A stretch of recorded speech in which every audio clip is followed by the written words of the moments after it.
지금 미국이랑 이란? 진짜 전쟁 나? 하고 생각하시는 분들 계실 텐데 분위기가 심상치 않아요. 트럼프가 딱 보름이라는 데드라인을 던졌는데 단순히 겁주는 게 아니라 항공모함까지 코앞에 갖다 놨거든요. 대체 지금 중동에선 무슨 일이 벌어지고 있는 걸까요? 사실 이 둘, 원래는 베프였다는 거 아세요? 1970년대만 해도 이란은 중동에서 미국의 가장 강력한 우방이었어요. 미국 전투기를 제일 먼저 사가고 세련된 서구 문화를 공유하던 사이였죠.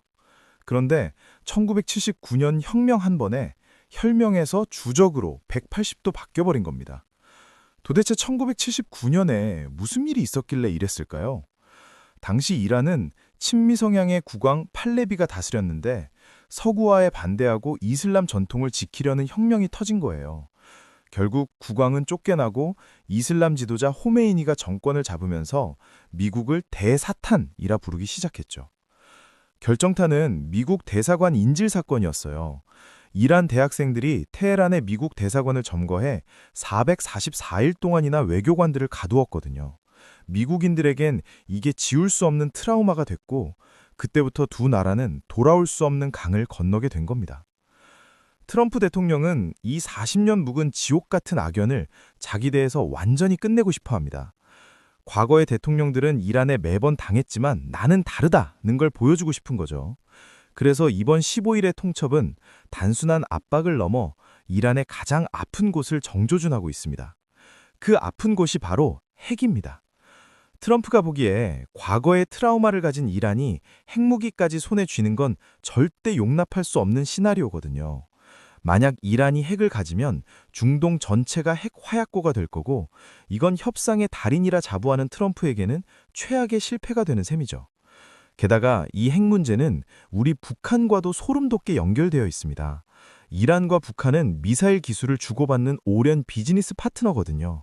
즉, 트럼프가 이란의 핵싹을 잘라버리는 건 동시에 북한에게도 약속 어기면 너희도 끝이야 라는 강력한 경고장을 날리는 일석이조의 효과가 있는 겁니다. 하지만 이란도 순순히 물러서지 않고 있어요.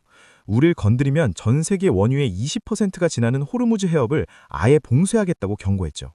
실제로 지금 해협에선 이란의 전파 방해로 배들의 GPS 좌표가 수십 킬로미터씩 밀려나는 기괴한 일들이 벌어지고 있습니다. 초첨단 유조선들이 바다 한가운데서 방향을 잃고 헤매는 초비상 상황이에요. 자칫 충돌 사고라도 나면 그게 바로 전쟁의 도화선이 될 수 있죠. 이게 우리랑 무슨 상관이냐고요? 우리나라는 사용하는 기름의 95% 이상을 수입에 의존하거든요. 특히 중동 의존도가 높아서 이 해협이 막히면 유가는 배럴당 130달러를 넘어서고 우리 주유소 휘발유 가격은 2,500원 이상으로 뛸 수 있어요. 물류비가 오르니 마트 물가도 도미노처럼 오르겠죠. 우리 지갑에 직접적인 타격이 오는 겁니다. 트럼프는 지금 이란 내부의 혼란도 노리고 있어요. 극심한 경제난에 화가 난 이란의 젊은 세대들이 정권에 반대하는 시위를 벌이고 있거든요. 트럼프는 지금 압박 수위를 높이면 이란 정권이 스스로 무너질 수도 있다고 판단한 듯해요. 하지만 미국 내에서도 비판의 목소리가 커요. 전쟁은 막대한 돈이 든다며 반대하는 신중파들이 백악관 안에서도 트럼프와 치열하게 논쟁 중입니다. 미국의 시선이 중동에만 쏠리면 다른 지역의 안보 공백도 걱정해야 하니까요. 트럼프가 정말 군사 공격을 감행할까요? 전문가들은 일단 2월 26일 제네바 회담이 분수령이 될 거라 봅니다. 여기서 이란이 얼마나 양보하느냐, 트럼프가 그걸 어떻게 받아들이느냐에 따라 중동의 지도가 다시 그려질 거예요. 만약 전쟁이 터진다면 그건 단순한 지역 분쟁이 아닙니다. 전 세계 물류 시스템이 마비되고 글로벌 경제가 장기 침체에 빠질 수도 있는 메가톤급 사건이에요. 트럼프가 이 위험한 도박을 강행할지 아니면 극적인 협상을 끌어낼지 모두가 숨을 죽이고 있죠. 일각에선 트럼프의 이런 강공이 결국 더 큰 평화를 위한 과정이라고 말하기도 해요. 이란의 핵 위협을 이번 기회에 확실히 제거하면 중동의 장기적인 안정이 올 수도 있다는 논리죠. 하지만 그 대가가 너무나 크다는 게 문제입니다. 이란도 선택의 기로에 서 있어요. 끝까지 맞서 싸울지 아니면 경제 제재를 풀기 위해 미국의 조건을 받아들일지 말이죠. 하메네이 정권 입장에서도 이번 결정은 정권의 운명을 건 마지막 승부수가 될 거예요. 또한 트럼프가 노리는 건 결국 미국 우선주의의 완성이에요. 미국의 이익을 위해서라면 어떤 위험도 감수하겠다는 메시지를 전 세계에 던지고 있는 거죠.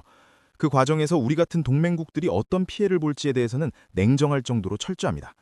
그렇다면 우리는 어떻게 대응해야 할까요? 단순히 상황을 지켜보는 걸 넘어 시나리오별 대책을 꼼꼼히 세워야 해요. 유가가 오를 때, 물류가 막힐 때, 안보 위기가 올 때를 대비할 컨틴전시 플랜이 가동되어야 하죠. 다행히 우리 정부와 기업들은 과거에 오일 쇼크 등을 겪으며 쌓아온 노하우가 있어요.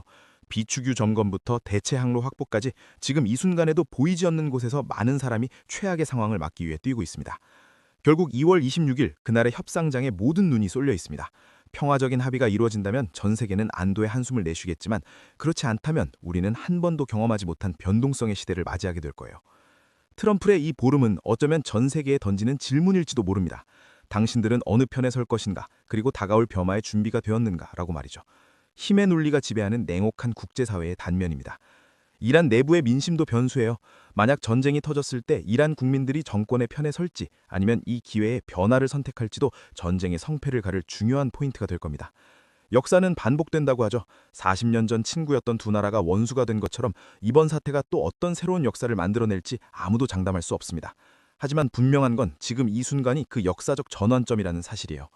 여러분은 이번 사태를 보며 어떤 생각이 드시나요? 트럼프의 방식이 옳다고 보시나요? 아니면 너무 위험한 도박이라고 생각하시나요? 여러분의 소중한 의견을 댓글로 들려주세요. 다음 영상에서 만나요. 감사합니다.